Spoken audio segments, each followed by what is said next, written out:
কিছু মানুষ জোনাকি পোকার মতো হয়, কারো একটু ভালো দেখলেই এদের পিছনে জ্বলে ওঠে। যার টাকা বেশি তার আপন মানুষও বেশি, আর যার টাকা নাই তার কেউ নেই, আপন মানুষও পর হয়ে যায়। একটা সময় পিছন ফিরে দেখবেন আপনার ক্ষতি করা একটা মানুষও সুখে নেই। এটা অভিশাপ নয়, নিয়তির বিচার। জীবনে যাই হোক না কেন, নিজের মনের মধ্যে কখনো রাগ, ঘৃণা ও অহংকারের বীজ ঢুকিয়ে ফেলবেন না। কারণ এই বীজ একবার শরীরে প্রবেশ করলে মৃত্যু না হওয়া পর্যন্ত তোমায় শান্তি দেবে না। যারা খুব জোরে কথা বলে, চিল্লাচিল্লি করে, তারা বিপজ্জনক নয়। বিপজ্জনক হলো তারা যারা কানে কানে ফিসফিস করে কথা বলে। এই পৃথিবীতে সৎ এবং ভালো মানুষের জায়গা সবার পিছনেই থাকে। নিজের জন্য না ভেবে অন্যের জন্য বেশি ভাবতে যাবেন না, কারণ কিছু মানুষ ততক্ষণ আপনার আপন সাজে যতক্ষণ আপনি তাদের চাওয়া পাওয়া মিটাতে পারেন। এমন কাউকে সঙ্গী করো না যে তোমার দোষ মনে রাখে আর গুণগুলো ভুলে যায়।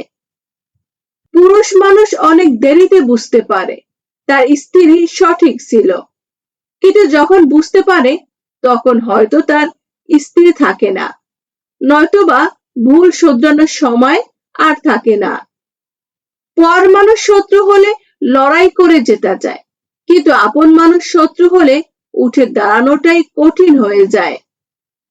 পৃথিবীর সবচেয়ে ভয়ঙ্কর দৃশ্য হচ্ছে চেনা মানুষের অচেনা রূপ। একজন যত্নবান, চরিত্রবান পুরুষ কখনো তার নারীকে কষ্ট দেয় না, বরং সে নিজে কষ্ট করে সেই শখের নারীর মুখে হাসি ফোটায়। কিছু মানুষ আপনার সাথে মিশবে খুব ভালোবেসে, কিন্তু ভিতরে ভিতরে আপনার সমস্ত সুখ কেড়ে নেওয়ার ষড়যন্ত্র করবে, আপনি টেরও পাবেন না। নারীকে বোঝার ক্ষমতা সব পুরুষের থাকে না, আর যেই পুরুষ নারীকে বোঝে সেই পুরুষ সংসারে নারীর সুখের অভাব পড়ে না। যাদের মন ভালো তাদের ভাগ্য খারাপ হয়, কারণ তারা কাউকে ঠকায় না, বরং নিজে ঠকে। টাকা কামানো জরুরি, কারণ টাকা কথা বলতে না পারলেও কথা বন্ধ করতে পারে। বুদ্ধিমান মানুষেরা এই 5টি কথা পরিবারের কাউকে বলে না। নাম্বার 1, নিজের বড় স্বপ্ন বা পরিকল্পনা। আপনি ভবিষ্যতে কি করতে চান বা আপনার লক্ষ্য কি, তা কাজ শেষ করার আগে কাউকে বলবেন না। আগে কাজ করে দেখান, তারপর মুখ খুলুন। নাম্বার 2, নিজের দুর্বলতা। আপনার ভয় বা দুর্বল দিকগুলো কারো কাছে প্রকাশ করবেন না, কারণ মানুষ সুযোগ পেলেই সে দুর্বলতা নিয়ে আপনাকে খোঁচা দিতে পারে বা ছোট করতে পারে। নাম্বার 3, পুরনো দুঃখ বা অপমানের কথা। অতীতে কেউ আপনাকে অপমান করছে বা আপনি কোনো কষ্টে ছিলেন, এইসব কথা বারবার বলবেন না। এতে মানুষের কাছে আপনার সম্মান কমে যায় এবং তারা আপনাকে করুণা করতে শুরু করে। নাম্বার 4, কত টাকা আয় করেন। আপনার আসল আয় বা জমানো টাকার হিসাব গোপন রাখা ভালো। বেশি বললে মানুষের হিংসে বা আবদার বাড়বে, আর কম বললে মানুষ আপনাকে দাম দেবে না। নাম্বার 5, ঘরের ঝগড়া বা ব্যক্তিগত সমস্যা। নিজের পরিবারের ভিতরে বিবাদ বা স্বামী স্ত্রীর ঝগড়ার কথা অন্য কাউকে বলবেন না। এতে সমস্যার সমাধান তো হয়ই না, উল্টো বাইরের মানুষ হাসাহাসি করার সুযোগ পায়। মনে রাখবেন, সব কথা সবার সামনে প্রকাশ করার নাম সততা নয়, বরং পরিস্থিতি বুঝে চুপ থাকাটাই হলো প্রকৃত বুদ্ধিমত্তা।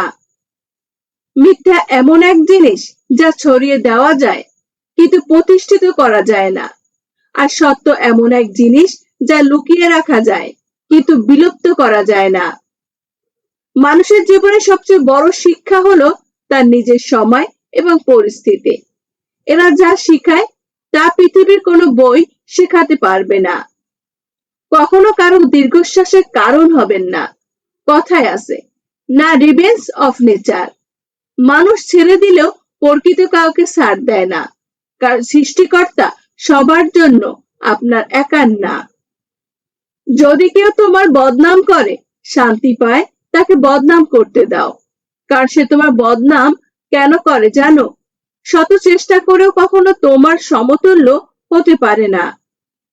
সাপকে চেনা সহজ, কারণ সে ফনা তোলে, কিন্তু মুখোশের মানুষ চেনা কঠিন, কারণ সে হাসি মুখে বিষ ডালে।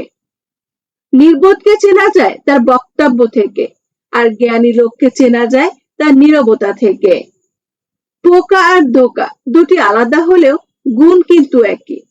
পোকা কাঠের ফসল ধ্বংস করে, আর ধোঁকা মানুষের জীবন নষ্ট করে। সম্পদ সেটাই যা উপার্জনের পর রাতে শান্তিতে ঘুমানো যায়। কাউকে ঠকিয়ে অর্জিত অর্থ আসলে অর্থ নয়, এটা জীবন্ত অভিশাপ। শিক্ষা যদি তোমার ব্যবহার না দেখা যায়, তাহলে তোমার ডিগ্রি একটা কাগজের টুকরো ছাড়া কিছুই না। সৎ সম্পর্কগুলো ঠিক জলের মতোই, কোনো রং নেই, কোনো আকার নেই, কোনো জায়গা নেই, কোনো স্বাদও নেই, তবু জীবনের জন্য তা অত্যন্ত গুরুত্বপূর্ণ। সময়ের মুখোমুখি দাঁড়ালে তবেই বোঝা যায় কোথায় কোন জায়গায় অযথা সময় নষ্ট করেছি। মানুষ চিনতে ভুল করবেন না, কারণ চকচক করলেই যেমন শোনা হয় না, তেমনি মিষ্টি কথা বললেই সে আপন হয় না। এটা কলিযুগ। এ যুগে তুমি যার ভালো চাইবে, মানুষের সামনে সে তোমাকে নিয়ে ঠাট্টা করবে। নারী নিজের জন্য একটু বাঁচতে চাইলে সমাজ তাকে স্বার্থপর বলে। শখ থাকলে বলে বিলাসিতা, কাঁদলে বলে নাটক, চুপ থাকলে বলে অহংকার। সবাইকে আগলে রাখতে রাখতে নিজে একদিন শেষ হয়ে যায়। তবু অভিযোগ একটাই, নারীদের চাহিদা নাকি একটু বেশি। পুলিশ আর কুকুর দেখলে ভুলেও দৌড় দিবেন না, কারণ কুকুর ভাবে আপনি চোর, আর পুলিশ ভাবে আপনি অপরাধী। তারপর নির্দোষ হয়েও বিপদে পড়তে পারেন। বন্ধুরা, ভিডিওটি আজকে এই পর্যন্ত। ভিডিওটি ভালো লাগলে একটি লাইক দিন এবং আপনার প্রিয়জনদের সচেতন করতে এটি শেয়ার করুন। এমনই সব অনুপ্রেরণামূলক ভিডিও পেতে আমাদের চ্যানেলটি সাবস্ক্রাইব করে পাশেই থাকুন। দেখা হবে পরবর্তী ভিডিওতে। ততক্ষণ ভালো থাকুন, সুস্থ থাকুন। ধন্যবাদ।